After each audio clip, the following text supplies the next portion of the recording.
Hello friends, सबसे पहले important questions को देख लेते हैं जिस पर डिटेल चर्चा होने वाली है। तो केंद्र सरकार ने नया आर्मी चीफ किसे नियुक्त किया है? प्राइम मिनिस्टर नरेंद्र मोदी किस देश में आयोजित ब्रिक्स शिखर सम्मेलन 2022 में शामिल होंगे, जो कि जून में होना है? राष्ट्रमंडल खेल यानी कॉमनवेल्थ गेम्स 2026 की लिस्ट में किन 3 खेलों को, जो इंडियन खेल हैं, उसको हटा दिया गया है? यूजीसी की नई घोषणा हुई है, उसके अनुसार एक साथ कितने डिग्री कोर्स किए जा सकते हैं और क्या नियम है इसके रिलेटेड? भारत में दृष्टिहीन लोगों के लिए देश का पहला रेडियो चैनल अक्ष शुरू हुआ है, किस शहर में लॉन्च किया गया है? इसके अलावा भी कई और क्वेश्चन हैं, सब पर चर्चा होगी।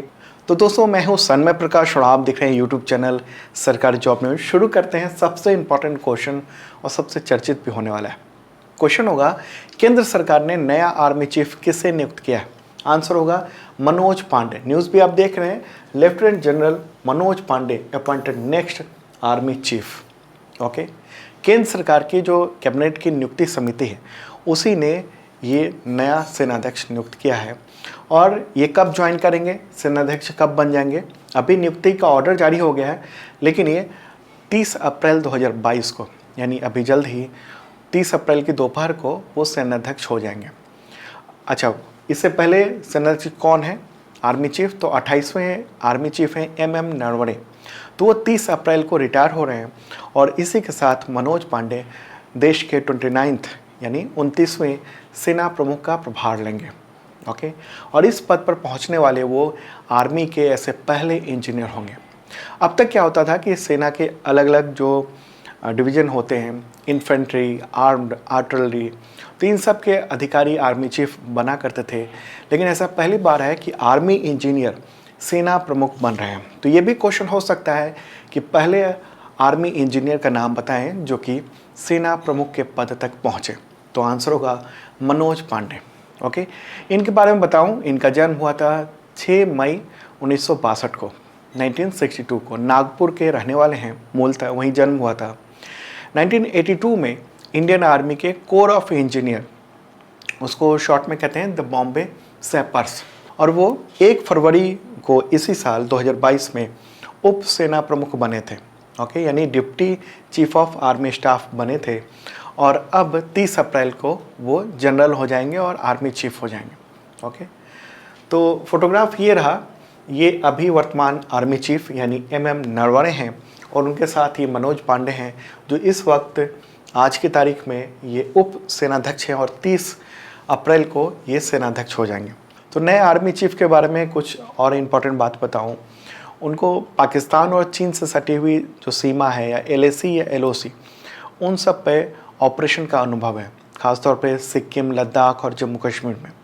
उन्होंने जम्मू कश्मीर में LOC पर एक ऑपरेशन पराक्रम चलाया था 2001 में। जब 2001 में संसद में हमला हुआ था दिल्ली में, उसी के बाद ये ऑपरेशन चलाया गया था। और इसमें आतंकियों के जो हथियार हैं उसके सप्लाई के नेक्सस का खुलासा हुआ था, और बहुत बड़ी संख्या में इस ऑपरेशन में आतंकी मारे गए थे। ओके, मनोज पांडे ये चीन से सटे हुए ईस्टर्न कमांड के कमांडर और ब्रिगेड स्टाफ के पद पर काम कर चुके हैं। अंडमान निकोबार में बतौर कमांडर भी काम कर चुके हैं। ओके, उनको परम विशिष्ट मेडल से भी सम्मानित किया जा चुका है। ठीक है, अब सवाल उठता है कि MM नरवणे रिटायर होंगे तो क्या वो CDS बन सकते हैं, चीफ ऑफ डिफेंस स्टाफ, जो कि इससे पहले कौन थे? जनरल बिपिन रावत थे, जिनका निधन हो गया था दिसंबर 2021 में हेलीकॉप्टर दुर्घटना में। तो अब ये बात कही जा रही है, मीडिया में भी है, द हिंदू ने भी इसको पब्लिश किया है कि जनरल MM नरवणे जो 30 अप्रैल को रिटायर हो रहे हैं आर्मी चीफ के पद से, तो वो सबसे सीनियर अधिकारी हैं, CDS के दावेदार हैं, और संभवतः इस पद पर उन्हीं को नियुक्त किया जाएगा, CDS के पद पर। चलिए आगे बढ़ते हैं, और ये भी इम्पॉर्टेंट क्वेश्चन है। दोस्तों, पसंद आ रहा हो तो शेयर जरूर कीजिए तमाम मित्रों को ये वीडियो। क्वेश्चन होगा, प्राइम मिनिस्टर नरेंद्र मोदी किस देश में आयोजित ब्रिक्स शिखर सम्मेलन 2022 में शामिल होंगे? आंसर होगा चीन। ओके, न्यूज़ भी आप देख रहे हैं, India to attend event, hosted event. Okay, जून में होना है, और इंडिया ने कंफर्म कर दिया है कि प्राइम मिनिस्टर वहाँ पहुँचेंगे। ब्रिक्स ब्रिक्स का फुल फॉर्म क्या है? ब्रिक्स जो है वो 5 देशों से मिलकर बना है, ब्राज़ील, रूस, इंडिया, चाइना और साउथ अफ्रीका। ओके, तो इन पांचों देशों के राष्ट्राध्यक्ष पिछली बार तो 2021 में आयोजन वर्चुअली हुआ था, इंडिया इसका अध्यक्ष था। ओके, वर्चुअली किया गया इसलिए सब लोग मिल नहीं पाए फिजिकली, लेकिन अब 2022 में ये चीन में होने जा रहा है आयोजन ब्रिक्स शिखर सम्मेलन, और उसमें कौन कौन शामिल होंगे? तो भारतीय प्रधानमंत्री नरेंद्र मोदी, रूस के राष्ट्रपति व्लादिमीर पुतिन, दक्षिण अफ्रीका के प्रेसिडेंट सिरिल रामाफोसा और ब्राज़ील के प्रेसिडेंट हैं जायर बोल्सोनारो। ओके, और चीन के जो प्रेसिडेंट हैं शी जिनपिंग, वो तो शामिल होंगे, वही होस्ट कर रहे हैं। ओके, और इम्पॉर्टेंट बात यह है कि ऐसा पहली बार होगा जब यूक्रेन पर हमले के बाद रूस के प्रेसिडेंट व्लादिमीर पुतिन किसी दूसरे देश में या कहें चीन में यात्रा करेंगे और वहाँ किसी अंतर्राष्ट्रीय संगठन के समिट में शामिल होंगे। तो ये पहली बार हो रहा है और पूरी दुनिया की नज़र वहाँ पर होगी। और आपको बताऊं कि कुछ न्यूज़ के अनुसार अमेरिका की ये कोशिश थी कि इंडिया ब्रिक्स शिखर सम्मेलन में हिस्सा न ले, क्योंकि वहाँ पर रूस के प्रेसिडेंट वहाँ पहुँच रहे हैं। हालांकि द हिंदू न्यूज़पेपर के अनुसार भारत ने इस शिखर सम्मेलन में शामिल होने की सहमति जता दी है और ये मीटिंग यानी समिट जून में होने की संभावना है। जून के लास्ट में 23-24 जून को ये आयोजित हो सकता है। ठीक है, और आपको बताऊं कि चीन से जो टेंशन हुआ था उसके बाद प्रधानमंत्री नरेंद्र मोदी की ये पहली चीनी यात्रा हो सकती है।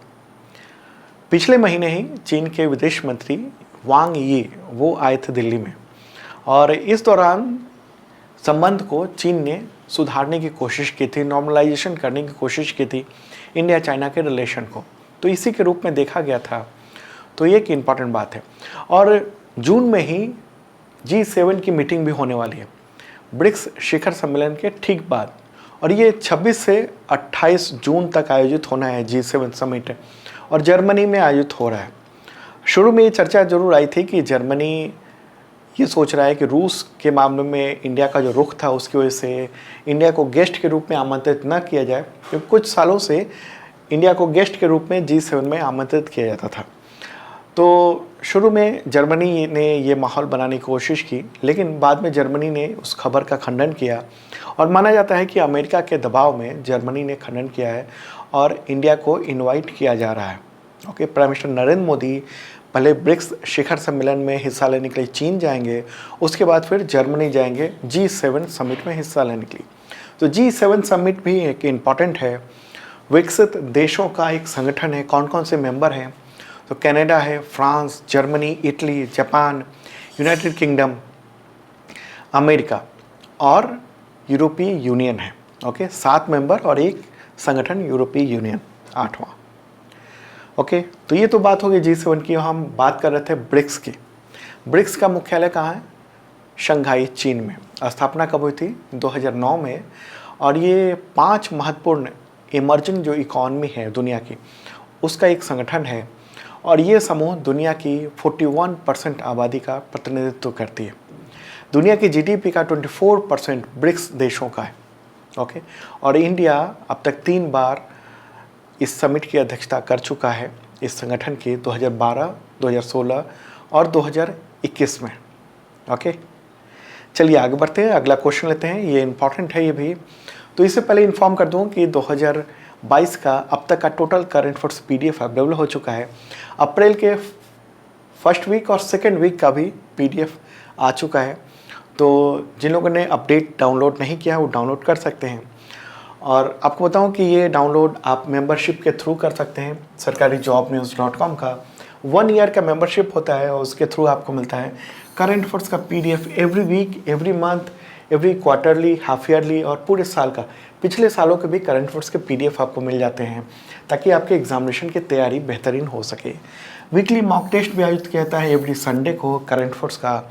इसके अलावा exam based monthly test series भी आयोजित होता है, ताकि तमाम जो भी सब्जेक्ट हैं वो सब भी आप देख सकें, चाहे UPSC हो, SSC हो, रेलवे हो, उन सब के टेस्ट सीरीज आयोजित होते हैं, और 40% डिस्काउंट है बुक्स पे। तो डिस्क्रिप्शन में चेक कर लेना, तमाम करंट अफेयर्स के PDF अवेलेबल है, इस साल के अब तक या पिछले साल के भी देख सकते हैं, आपके बहुत काम आएगा। चलिए आगे बढ़ते हैं। अगला क्वेश्चन ये है, भारत में नेत्रहीन यानी दृष्टिहीन लोगों के लिए देश का पहला रेडियो चैनल अक्ष किस शहर में लॉन्च हुआ है? आंसर होगा नागपुर। ओके, न्यूज़ भी आप देख रहे हैं द टाइम्स ऑफ इंडिया में, और इसे नागपुर की ब्लाइंड रिलीफ एसोसिएशन और समदृष्टि क्षमता विकास एवं अनुसंधान मंडल NGO है, तो उन सब ने शुरू किया। ये मूलतः एक इंटरनेट रेडियो चैनल है और इसे इसी महीने अप्रैल में शुरू किया गया। ठीक है, जो दृष्टिहीन लोग हैं उनके एजुकेशन रिसोर्स और उनको ऑडियो बुक्स उपलब्ध कराया जाएगा इसके थ्रू। चलिए आगे बढ़ते हैं, अगला क्वेश्चन लेते हैं। UGC की नई घोषणा के अनुसार एक साथ कितने full time degree course student कर सकते हैं?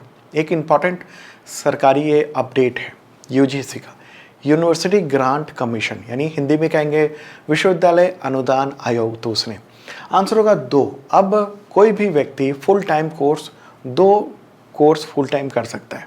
ओके, इससे पहले भी 2 कोर्स कर सकते थे, लेकिन एक पत्राचार या फिर कहें डिस्टेंस के जरिए आप कर सकते थे और एक रेगुलर कर सकते थे। अब यहाँ बात हो गई है, UGC ने घोषणा कर दी है, UGC के जो चेयरमैन है, नए चेयरमैन हैं M जगदीश कुमार, उन्होंने ये कहा है कि अब student 2 full time academic program उसको फिजिकल मोड में कर सकते हैं। तो आप न्यूज़ भी देख रहे हैं द हिंदू के बिजनेस लाइन में, और यहाँ है कि students pursue 2 full time degree courses, मतलब एक साथ कर सकते हैं। नया नियम क्या है? तो जो चेयरपर्सन हैं UGC के M जगदीश कुमार, तो उनका ये कहना है कि छात्र जो हैं एक ही समय में 2 कोर्स में एडमिशन ले सकते हैं, पढ़ाई कर सकते हैं, लेकिन दोनों कोर्स एक ही स्तर के होने चाहिए। जैसे अगर साइंस स्ट्रीम में अगर एक एडमिशन लिया हुआ है तो दूसरा एडमिशन साइंस के ही किसी और सब्जेक्ट में आप ले सकते हैं। तो जैसे साइंस हो गया एक ब्लॉक हो गया, सोशल साइंस अलग हो गया, आर्ट्स हो गया, ह्यूमैनिटीज़ हो गया, तो इस तरह के अलग अलग प्रकार के जो सब्जेक्ट हैं, डोमेन हैं, उनमें कोर्स कर सकते हैं, 2 कोर्स कर सकते हैं एक बार में। ये हैं चेयरमैन। ओके, तो ये एक बेहतर बात देखने को मिल रही है, मतलब कि छात्र ये ग्रेजुएशन के एक साथ कर सकते हैं 2 कोर्स, PG डिग्री भी लेना है तो एक साथ 2 कोर्स कर सकते हैं। और यहाँ एक और बात जोड़ दूँ कि हर यूनिवर्सिटी के लिए ये अनिवार्य नहीं है कि 2 कोर्स एक साथ चलाएं। अलग अलग कोर्स, या फिर कहीं यूनिवर्सिटी अगर चाहे कि वो नहीं चलाना चाहता है 2 कोर्स एक साथ, तो वो नहीं भी चला सकता है। ओके, लेकिन UGC ने कहा है कि हम उम्मीद करते हैं कि तमाम जो भी यूनिवर्सिटीज़ हैं वो सब एक छात्र को 2 डिग्री कोर्स में एडमिशन प्रदान करने की अनुमति देंगे। तो इसके बारे में डिटेल जो गाइडलाइन है वो UGC यूनिवर्सिटीज़ को भेजेगा और उसी के अनुसार ये सब एडमिशन और पढ़ाई होंगे। ओके, एडमिशन और एग्ज़ामिनेशन की जटिल प्रक्रिया होती है, एलिजिबिलिटी तय होती है, तो वो सब पार करने के बाद 2 कोर्स में एडमिशन ले सकते हैं एक साथ स्टूडेंट। ओके, तो UGC ने ये फैसला किया है। UGC के बारे में बात कर लें, स्थापना कब हुई थी? 1953 में। मुख्यालय कहाँ है? दिल्ली में। और ये किस मंत्रालय के अधीन है? तो शिक्षा मंत्रालय के अधीन है। अगला क्वेश्चन लेते हैं, विश्व धरोहर दिवस यानी वर्ल्ड हेरिटेज डे ये कब मनाया जाता है? आंसर होगा 18 अप्रैल को। ओके, और इस बार की थीम क्या है? धरोहर और जलवायु, हेरिटेज एंड क्लाइमेट। देखिए, हेरिटेज का क्लाइमेट से पूरा रिश्ता है। उदाहरण के तौर पर अगर हम कहें ताजमहल को, तो जैसे जैसे क्लाइमेट गड़बड़ हो रहा है वैसे वैसे ताजमहल जो सफ़ेद है, संगमरमर का है, उसके रंग में पीलापन आ जाता है, तो फिर उसे साफ़ करना पड़ता है। अब तो ऐसी स्थिति हो गई है क्लाइमेट की वजह से कि हर साल उसको मड पैक ट्रीटमेंट करना पड़ता है ताजमहल को। ओके, फोटोग्राफ उधर रहा, ये रहा ताजमहल। तो ये ऐसा ही हाल तमाम जो दूसरे जो हेरिटेज हैं, जो स्मारक हैं, उन सब पर भी होता है। ओके, तो यूनेस्को ने इस बार इसी वजह से तय किया है धरोहर और जलवायु, ताकि हम जलवायु पर भी ध्यान दें। ओके, अच्छा, जब बात हो रही है वर्ल्ड हेरिटेज की, तो इंडिया में कितने वर्ल्ड हेरिटेज हैं? 40 हैं टोटल, और उनमें से कल्चरल हैं 32। ये लिस्ट आप देख रहे हैं, कई सारी है, 32 तो कल्चरल है जो देख रहे हैं ये दूसरी लिस्ट रही, तीसरी लिस्ट रही, ओके। और इसके अलावा 7 जो है वो नेचुरल है, वर्ल्ड हेरिटेज, तो उन सब की लिस्ट ये रही। और एक है मिक्स्ड, ओके। तो ये सब पूरी लिस्ट है, आप चाहें तो स्क्रीनशॉट ले सकते हैं या आप इस वीडियो के डिस्क्रिप्शन में PDF है, डेली का जो करंट अफेयर्स होता है उसका PDF फ्री होता है। तो इन सब जो हेरिटेज हैं उन सब के बारे में क्वेश्चन अक्सर एग्जामिनेशन में आते हैं, इसलिए मैंने ये सब भी दे दिया है। यूनेस्को की बात हो रही है, यूनेस्को ने ये दिवस घोषित किया हुआ है। गठन कब हुआ था? 1946 को। मुख्यालय कहाँ है? पेरिस, फ्रांस में। अगला क्वेश्चन लेते हैं, ये इंपॉर्टेंट है। राष्ट्रमंडल खेल यानी कॉमनवेल्थ गेम्स 2026 की लिस्ट से किन 3 खेलों को हटा दिया गया है, या कहें किन 3 भारतीय खेलों को अब अलग कर दिया गया है? आंसर होगा ए, यानी कुश्ती, निशानबाजी और तीरंदाजी। ओके, न्यूज़ भी आप देख रहे हैं इन तीनों के बारे में। शूटिंग, आर्ची एंड रेसलिंग, ये पार्ट अब नहीं रहेंगे 2026 में जो कॉमनवेल्थ गेम्स का आयोजन होना है। और कहाँ पर होगा 2026 में? तो ये होगा ऑस्ट्रेलिया में। ऑस्ट्रेलिया का विक्टोरिया शहर जो है वो इस बार होस्ट कर रहा है कॉमनवेल्थ गेम्स को। इस बार नहीं, मतलब 26 को, 2026 को, ओके। इस बार तो 2022 में कहाँ पर हो रहा है? तो ब्रिटेन में हो रहा है, तो वहाँ पर हो रहा है। और ये 2026 को होना है। क्लियर होगी बात? तो राष्ट्रमंडल खेल महासंघ जो है यानी कॉमनवेल्थ गेम्स जो कॉन्फेडरेशन है, उसी ने इसकी घोषणा की है और कहा है कि हम इन 3 जो खेल हैं इसको 2026 में शामिल नहीं करेंगे, ओके। अच्छा, इससे पहले भी 2006 में ऐसी बात रही है कि कुश्ती को कॉमनवेल्थ गेम्स का हिस्सा नहीं बनाया गया था, ओके। और 2026 में जो कई सारे पूरी लिस्ट है उसमें T20 क्रिकेट को भी शामिल किया गया। हालांकि जो आयोजक हैं यानी ऑस्ट्रेलिया जो आयोजक है उसका कहना है कि हो सकता है कि इस साल के अंत में कुछ और भी खेल को शामिल करें, और इससे भारत में इन 3 जो गेम्स हैं इसके खिलाड़ियों में निराशा भी देखने को मिल रही है। क्यों इन सब तीनों गेम्स को हटाया गया है? तो ऐसा कहा जा रहा है न्यूज़ में, ये बात है कि ऐतिहासिक महत्व तो है इन सब गेम्स का। जैसे कुश्ती की बात करें तो कुश्ती का है ऐतिहासिक महत्व, लेकिन ये जो कॉमनवेल्थ गेम्स कंट्री हैं उनमें बहुत ज़्यादा लोकप्रिय नहीं है। पूर्वी यूरोप, रूस, अमेरिका, जापान, चीन, ईरान, तुर्की, वहाँ पर तो कुश्ती है, लेकिन ये सब देश कॉमनवेल्थ गेम्स के मेंबर नहीं है। इन कॉमनवेल्थ गेम्स के मेंबर कंट्री में केवल इंडिया और पाकिस्तान ही है, 2 ऐसे देश जहाँ पर रेसलिंग जो है ना यानी कुश्ती वो बहुत ज़्यादा लोकप्रिय है। और इन दोनों देशों ने राष्ट्रमंडल खेल में कुश्ती में कई पदक भी जीते हैं, निशानेबाजी में तो शानदार प्रदर्शन किया है। तो एक ये भी मामला कहा जा रहा है कि इस वजह से भी इनको शामिल नहीं किया गया। अब देख लेते हैं कि 2026 में कौन से खेल शामिल किए गए। तो 16 है, यानी 16 गेम्स हैं। ये पूरी लिस्ट है कौन कौन सी है? जलीय विज्ञान, एथलेटिक्स, बैडमिंटन, मुक्केबाजी, beach volleyball, T20 cricket, cycling, gymnastic, hockey, lawn bowl, netball, rugby sevens, squash, table tennis, triathlon और भारोत्तोलन, ओके। 3 सब को शामिल किया गया 2026 के लिए। और 2026 से पहले अभी 2022 में कॉमनवेल्थ गेम्स इंग्लैंड में आयोजित होने वाले हैं और इसकी मेज़बानी इंग्लैंड कर रहा है, ओके। इंग्लैंड में आयोजित हो रहा है 2022 का। कब से कब तक होगा? तो 28 जुलाई से 8 अगस्त तक बर्मिंघम और वेस्ट मिडलैंड्स के मैदान में ये आयोजित किए जाएंगे। तो कॉमनवेल्थ गेम्स कौन कौन से इसमें कंट्री पार्टिसिपेट करते हैं? जो कॉमनवेल्थ जो नेशंस हैं, एक संगठन है कॉमनवेल्थ, अंतर्राष्ट्रीय संगठन है, वो सब इसमें शामिल हैं। कई सारे देश, वो देश शामिल हैं इसमें जो ब्रिटेन के अधीन रह चुके हैं, और जब उनको आज़ादी मिली उस वक्त ब्रिटेन ने कहा कि हम एक संगठन बनाते हैं और आप लोग आइए। तो जिन देशों ने कहा कि हम इस संगठन में शामिल होंगे तो उन सब देशों ने हिस्सेदारी की उसमें, ओके। चलिए आगे बढ़ते हैं, अगला क्वेश्चन लेते हैं। विश्व हीमोफीलिया दिवस कब मनाया जाता है? आंसर होगा 17 अप्रैल को मनाया जाता है। इस दिवस का उद्देश्य यही है कि ये जो बीमारी है हीमोफीलिया, उसके बारे में जागरूक करना। हीमोफीलिया में क्या होता है, चोट लगने पर जैसे कि आमतौर पे अक्सर जब चोट लगता है तो जहाँ से खून निकलता है वहाँ कुछ देर में थक्के जम जाते हैं, तो उसकी वजह से खून का बहना रुक जाता है। लेकिन हीमोफीलिया के मामले में ये होता है कि वो खून लगातार ही बहता रहता है, ठीक है, तो वो खून रुक नहीं पाता है। तो ऐसे में जब भी चोट लगती है हीमोफीलिया वाले जो भी मरीज हैं उनको, तो बहुत ही सतर्कता के साथ उनको बर्ताव करना पड़ता है, नहीं तो डेथ भी हो सकती है। अगला क्वेश्चन लेते हैं। संयुक्त राष्ट्र की आर्थिक और सामाजिक परिषद यानी UN इकोसॉक, इसको फुल फॉर्म क्या होगा इसका, United Nations economic and social council.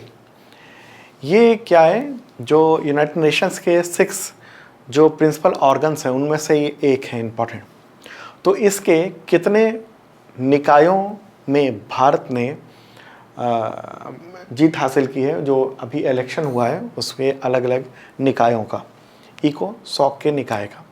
Answer होगा 4। ओके, कौन कौन से हैं 4, तो कमीशन फॉर सोशल डेवलपमेंट, इस कमीशन में चुना गया है इंडिया। कमिटी ऑन NGOs, इसमें चुना गया है। Commission on science and technology for development, इसमें भी चुना गया है। और प्रीति सरन, वो पहले से committee for economic social and cultural rights उसमें एम्बेसडर थी, तो उनको फिर से री इलेक्ट कर लिया गया है इंडिया के लिए, इंडिया की ओर से। ओके, तो एक इम्पॉर्टेंट बात है, संयुक्त राष्ट्र में जो भारत के अस्थायी प्रतिनिधि हैं TS तिरुमूर्ति, तो उन्होंने ही ट्वीट करके ये जानकारी दी है, इम्पॉर्टेंट बात। आगे बढ़ते हैं, अगला क्वेश्चन लेते हैं। केंद्र सरकार ने भारतीय परमाणु ऊर्जा आयोग, तो उसके अध्यक्ष कमलेश नीलकंठ व्यास का कार्यकाल कितनी अवधि के लिए बढ़ा दिया है। आंसर होगा 1 वर्ष के लिए। तो केंद्र सरकार की जो अपॉइंटमेंट कमेटी ऑफ कैबिनेट है, तो उसी ने ये बढ़ा दिया है कार्यकाल।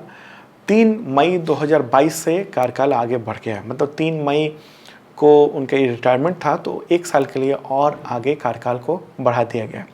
दूसरी बार ये कार्यकाल बढ़ाया गया है। उनकी जो नियुक्ति हुई थी वो सितंबर 2018 में की गई थी इस पद पर। ओके, और ये जो आयोग है परमाणु ऊर्जा आयोग, भारतीय परमाणु ऊर्जा आयोग, ये जो भी परमाणु प्रतिष्ठान है, एटॉमिक रिएक्टर हैं, उन सब पर नज़र रखना और उनसे जुड़े हुए जो भी कार्यकलाप हो रहे हैं उनको देखना, उनके कुछ ऐसी चीज़ तो नहीं हो रही है जिससे पब्लिक को नुकसान हो रहा हो, तो इन सब चीज़ों को देखना ये भी इसका काम है। आगे बढ़ते हैं, अगला क्वेश्चन लेते हैं। अमेरिका के सुप्रीम कोर्ट में पहली अश्वेत महिला जज कौन बनी है, इंपॉर्टेंट क्वेश्चन है। आंसर होगा केतन ब्राउन जैक्सन। ओके, अमेरिकी सीनेट ने इनकी नियुक्ति कंफर्म कर दी है। न्यूज़ भी आप देख रहे हैं द हिंदू में। इसी महीने केतन ब्राउन जैक्सन वो सुप्रीम कोर्ट की जज होंगी, वो पहली ब्लैक जज होंगी, यानी अश्वेत महिला हैं जो कि जज बन रही हैं। ठीक है, 51 ईयर की हैं। फोटोग्राफ ये रहा। यहाँ बात हो रही है पहली अश्वेत महिला की, केवल पहली अश्वेत नहीं, महिला भी बात हो रही है। ओके, तो इनका 9 साल का अनुभव है फेडरल बेंच में जज के काम का। इनका जन्म हुआ था वाशिंगटन DC में, अमेरिका में। ओके, हार्वर्ड यूनिवर्सिटी में पढ़ी लिखी हैं और अब ये बन गई हैं सुप्रीम कोर्ट की पहली अश्वेत महिला जज। तो दोस्तों ये था इंपॉर्टेंट करंट अफेयर्स। कैसा लगा कमेंट बॉक्स में ज़रूर बताना, और मेंबरशिप ले सकते हैं, इंपॉर्टेंट है, तमाम एग्जामिनेशन में काम आएगा। इस वीडियो के डिस्क्रिप्शन में चेक कर लेना, और कल मिलते हैं सुबह ही ताज़ा तरीन करंट अफेयर्स साथ, और कोशिश होगी कि डेली आपको वीडियो मिल जाए।